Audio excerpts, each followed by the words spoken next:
मुझे लगता है कि या तो आप भविष्यवक्ता हैं या आप मुझे समझ रहे हैं, मैं तो नहीं। पहली बात। नहीं, मैं तो सवाल पूछ रहा हूँ। अरे कोई भविष्यवक्ता नहीं हो सर, मैं तो दूसरी बात हिंदुस्तान के इतिहास में जब 1800 कुछ में आईपीसी बनी थी, तब से ये धाराएं हैं जिनमें राहुल गांधी को सजा हुई है। और जब से ये धारा बनी आज तक हिंदुस्तान के इतिहास में इस धारा के तहत सिंगल केस नहीं है जिसमें 2 साल की सजा हुई। जो अभी शीतल भाई कह रहे थे बिल्कुल कि मेजर जो पेनाल्टी उस पे की है, सजा की है, हिंदुस्तान के इतिहास में आज तक इन धाराओं में इतनी बड़ी सजा नहीं हुई है। पहली बात। कानून को यदि आप थोड़ा सा जान लें, चूंकि मैं वकील भी हूं, इस कारण से मैं आपको बता सकता हूं कि कानून में 2 तरह के अपराध होते हैं। एक संज्ञेय अपराध होता है और एक असंज्ञेय होता है। अंग्रेजी में कहते हैं कॉग्निजेबल ऑफेंस और नॉन कॉग्निजेबल ऑफेंस। अंग्रेजी चूंकि मुझे ज्यादा नहीं आती है, इसलिए मैं थोड़ा ही से बता पाऊंगा। तो जब ये होते हैं, और उसी में जो नॉन कॉग्निजेबल ऑफेंस होते हैं उन्हीं में एक होता है पिटी ऑफेंसेस, एक होते हैं मेजर ऑफेंसेस। उसमें यह धारा नॉन कॉग्निजेबल में भी आती है और पिटी में भी आती है। इसमें यदि आप सिंपली पुलिस में एफआईआर दर्ज करा दें इस धारा में, तो पुलिस आपको गिरफ्तार नहीं कर सकती है। गिरफ्तार करने के लिए आपको मजिस्ट्रेट की कोर्ट से डायरेक्शन लाना पड़ेगा, और उसके बाद में पुलिस गिरफ्तार करेगी तो इमीडिएट पुलिस की जिम्मेदारी है, इन्वेस्टिगेटिंग ऑफिसर की, आपको तुरंत जमानत दे दे। पुलिस को ही जमानत दे देने का हक है। यदि आपने सीधे कोर्ट में परिवाद किया है तो कोर्ट में आप घुसेंगे इस केस में, तो जाते ही कोर्ट आपको सबसे पहले इसमें जमानत दे देगी। आपके पास जामीनदार है नहीं है कोई जरूरत नहीं है, जामीनदार नहीं है तो भी आपके निजी मुचलके पे दे देगी। यही वजह है कि राहुल गांधी को निजी मुचलके पे छोड़ दिया गया सजा होने के बाद। Number 1। Number 2, place of occurrence, date of occurrence, 2 चीजें सुप्रीम कोर्ट ने डिसाइड करी हुई। जो घटना होती है, जो प्लेस होता है घटना का, वो वही होना चाहिए जो ट्रायल कर रहा है मजिस्ट्रेट या जज, उसका अधिकार क्षेत्र हो। और यह मुकदमा उस जगह कोलार में घटना होती है, गुजरात में वो होता है। तीसरी एक इसमें और है अनिवार्यता सर, रोक लेता हूं थोड़ा सा, एक लाइन सर। जो पार्टी केस करती है सर, उस पार्टी का एरिया भी तो इसमें होता है सिस्टम में। तो भाई वो वहां कैसे कर सकता है जब वहां है ही नहीं? क्यों सर? जो मोदी जिसने केस किया है वो तो गुजरात का ही है, उसने अपने ऊपर लेकर के किया। तो वो गुजरात में कैसे कर सकता है? प्लेस ऑफ अकरेंस कहां है? वो कोलार में है, कर्नाटक में। सर बावजूद इसके नहीं हो सकता है, हो ही नहीं सकता है, हो ही नहीं सकता है। अच्छा ठीक, यही बात मैं कह रहा हूं। मैं यही बता रहा हूं कि कितना बड़ा अवैध न्याय के इतिहास का सबसे काला अध्याय है और डेमोक्रेसी का सबसे काला अध्याय। तो पहली चीज ये हो गई। दूसरी चीज, आप तब कर सकते हैं हरिकेश, मेरे ऊपर मुकदमा तब कर सकते हैं जब मैं आप पर टिप्पणी करूं। राहुल गांधी ने जो टिप्पणी की उसमें 3 नाम लिए, उन तीनों नामों ने नहीं की। और बाकी नाम के लिए उन्होंने क्या कहा? उन्होंने एक शब्द कहा कि मैं एक सवाल पूछना चाहता हूं कि सभी ये क्यों होते हैं। It's an a question. और जो सवाल है वो सवाल कभी इंपोज नहीं होता किसी व्यक्ति पर। वो मैं आपको डिफेम नहीं कर रहा हूं। मैं कहूं हरकेश सिंह क्या चोर हैं, तो इससे हरिकेश सिंह चोर नहीं हो गए। मैं कहूं हरिकेश सिंह चोर है तो हरिकेश सिंह मुझ पर डिफेमेशन कर सकते हैं। दो चीजें हो गई।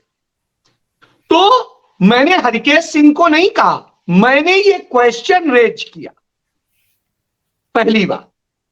दूसरी चीज, मोदी कोई कम्युनिटी नहीं है। वो जो आप एक सवाल कर रहे थे कि वो वहां पे कर सकते हैं, कर सकते।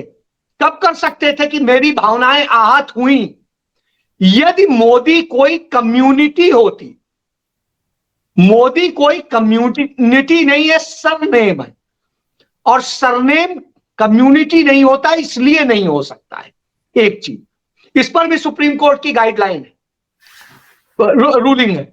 इसके बाद आइए, तो ये सारे पॉइंट तो ये हो गए जो लीगल नहीं कर सकते थे। फिर आपको परिवाद दाखिल किया गया था, कोई सीधा मुकदमा नहीं था कि पुलिस में एफआईआर दर्ज हुई थी, पुलिस ने उस पर इन्वेस्टिगेशन करके वो किया। उसके बाद में 202 के तहत आपको उस मजिस्ट्रेट को खुद या पुलिस के जरिए यह पता करना चाहिए था कि यह हमारा क्षेत्र है कि नहीं है। उसने नहीं पता किया, लैप्स है। चलिए छोड़ दीजिए इन सबको। राहुल गांधी का 2021 में बयान हो जाता है इस पर, और बयान में वो ये बातें बता देते हैं कि ये लीगल पॉइंट है, आप इस पर नहीं कर सकते हैं। कोर्ट इस पर शांत बैठ जाती है, और चूंकि अब पता नहीं क्या दबाव था, मैं नहीं कहूंगा, लेकिन जो संबंधित याची था वो कोर्ट में जाता है, हाई कोर्ट में, और वो इसको स्टे कराता है। बड़ा उल्टा सा मामला है। एक्यूज जाके स्टे कराए कोर्ट में, तब तो बात समझ में आती। याची जाके स्टे कराता है, क्यों? लगता है उसे उस मजिस्ट्रेट से इंसाफ मिलने की उम्मीद नहीं थी उसके हिसाब से, या वो सही में इंसाफ करने जा रहा था। दो चीजें हो सकती, तो उन्हें खतरा था ये सही मेरिट पे कर देगा। फिर आप देखिए, इस केस पे स्पीडी ट्रायल जो होता है वो तब होता है जब राहुल गांधी सदन में नरेंद्र मोदी के और अडानी के रिश्तों को लेकर के बड़ी सारी बातें बोलते हैं। उसके बाद वो जाता है, वो स्टे खुद ही वैकेट कराता है। जिसने स्टे लिया उसी ने वैकेट कराया, और कोर्ट चेंज कराता है, और कोर्ट चेंज करा के सीजीएम की कोर्ट में लाता है। ये केस सामान्य तौर पे मजिस्ट्रेट सुनता है, और इसे सीजीएम की अदालत में सुना जाता है। एचएच वर्मा इस पर ऑर्डर पास करते हैं। ऑर्डर के दौरान देखिए एक बहुत बड़ी चीज है, वो जब सजा का हो जाता है उसके बाद में सजा कितनी देनी है इसको लेके बहस का एक टाइम होता है। सेम डे ही कुछ मिनट बाद वो कह देते हैं नहीं इसमें होगा, जबकि उसके लिए प्रॉपर टाइम दिया जाता है उसकी तैयारी के लिए। लेकिन चलिए आपकी मर्जी है, आप नहीं देना चाहते, कानूनन देना चाहिए, लेकिन इसमें चूंकि हार्ड एंड फास्ट कोई रूल नहीं, इसलिए मैं नहीं कहूंगा, परंपरा है कि दिया जाता है। अब आपने नहीं दिया, कोई बात नहीं, नहीं दिया। इसके बाद में आप कहते हैं यदि आप माफी मांग ले तो आपको रियायत मिल सकती है। पिछले 15 दिन से भारतीय जनता पार्टी संसद और बाहर क्या मांग कर रही है? राहुल गांधी माफी मांगे। राहुल गांधी ने क्या कहा? मैं माफी नहीं मांगूंगा। कोर्ट में भी उन्होंने यही कहा, मैं माफी नहीं मांगूंगा। मैंने जो कहा एज ए राजनेता कहा, और एक चुनावी भाषण में कहा। किसी की भावनाएं आहत करने या किसी कम्युनिटी के बारे में कोई कमेंट नहीं है। मैंने भ्रष्टाचार के खिलाफ कहा, यह मेरा फर्ज था, और मैं आपसे किसी दया की चाहत नहीं रखता हूं। यह राहुल गांधी ने अपने उस जो बहस थी सजा पर, उस पर कहा। इस पर याची के वकील ने कहा कि राहुल गांधी को मेजर सजा दी जाए, तो जो उन्होंने कहा वही उस अदालत ने कर दिया। ठीक है, चलिए, ये उसका सेटिस्फैक्शन था। अधिकार तो था ही 2 साल का, अब 2 साल से एक दिन ऊपर तो दे नहीं सकता था, तो जो वो कलम तोड़ के दे सकता था जजमेंट, उसने दे दिया। 170 पेज का जजमेंट है। अब आप इस जगह देखिएगा बहुत बड़ी चीज, कैसे मेलाफाइड इंटेंशन दिखाई देगा कोर्ट का भी और उनका। 170 पेज का जजमेंट होता है कितने बजे? दोपहर 2 बजे के बाद। 2 बजे के बाद जजमेंट आता है और वो जजमेंट 170 पेज का होता है गुजराती में। आप किसी हाई कोर्ट में जाएंगे तो आपको उसे ट्रांसलेट करके अंग्रेजी करना होता है और फिर आप फाइल करते हैं, आप चाहे सुप्रीम कोर्ट जाए चाहे जाए। दूसरी चीज, आपको यदि किसी संबंधित जगह पे कार्रवाई के लिए देना है या कोर्ट को भेजना है तो सर्टिफाइड कॉपी दी जाती है। यह कोर्ट की प्रक्रिया है। सामान्य तौर पे सर्टिफाइड कॉपी 3-4 दिन के पहले मिल नहीं पाती, बड़ी ताकत लगाने के बाद। लेकिन चलिए, हमने सोच लिया था कोर्ट बहुत अच्छा काम कर रही थी, उसने इमीडिएट सर्टिफाइड कॉपी दे दी। सर्टिफाइड कॉपी दी उसने, कौन सी? गुजराती की। 170 पे, या तो आपके पास पहले से हो, आपने ट्रांसलेट करके रखी हो, बात अलग है। नहीं तो 170 पे ट्रांसलेट करने में भाई कितना, कम से कम 4-5 घंटे तो लगेगा ना मिनिमम। तो सर्टिफाइड कॉपी जो आपको मिली या नहीं, सिंपल मिल गई, आपने उसे ट्रांसलेट कराया और ट्रांसलेट करा के उसे फिर सर्टिफाइड कराया। इस प्रक्रिया में मुझे नहीं लगता सेम डे पूरा हो पाएगा, लेकिन चलिए मैं समझ रहा हूं पूरा हो गया। यदि कोर्ट ने इस जजमेंट को कार्रवाई के लिए लोकसभा भेजा तो कोर्ट में एक कर्मचारी होता है अहलमत, वो इसको तामील कराने की जिम्मेदारी होती है या कोर्ट पुलिस को निर्देश देती है।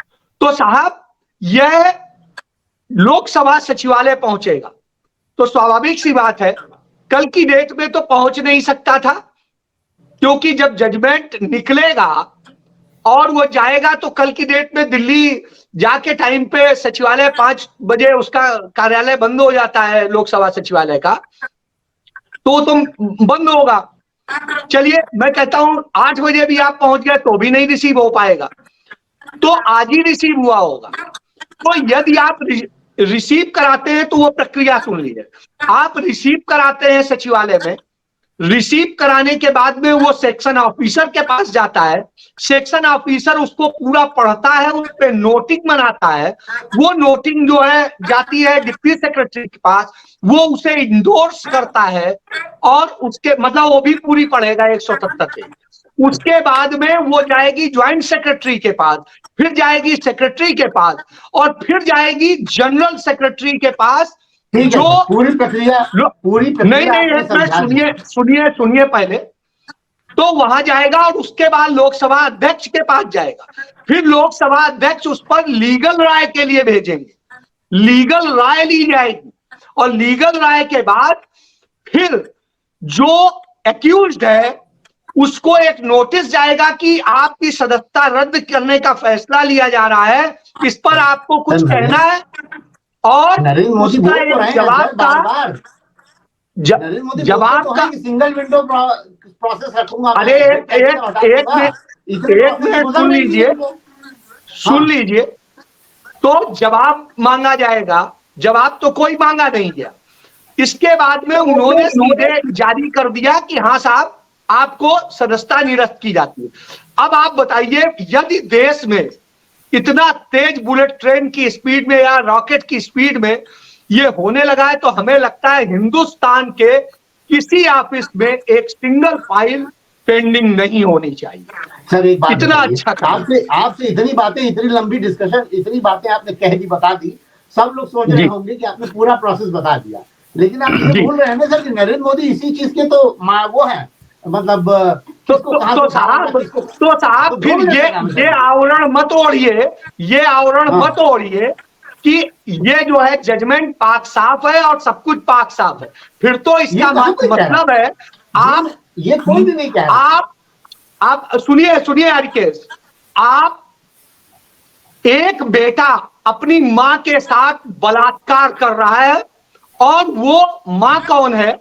वो मां है जिसे मदर ऑफ डेमोक्रेसी कहा जाता है, और कौन उसे मदर ऑफ डेमोक्रेसी कह के रोज चिल्लाता है, वो कर रहा है।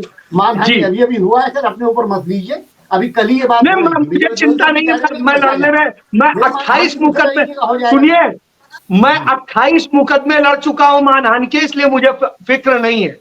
और आप हमसे जुड़े रहने के लिए सब्सक्राइब करें YouTube पर, फॉलो करें Twitter पर और लाइक करें Facebook पर। और ज्यादा जानकारी के लिए आपको टाइप करना होगा सिर्फ न्यूज नशा।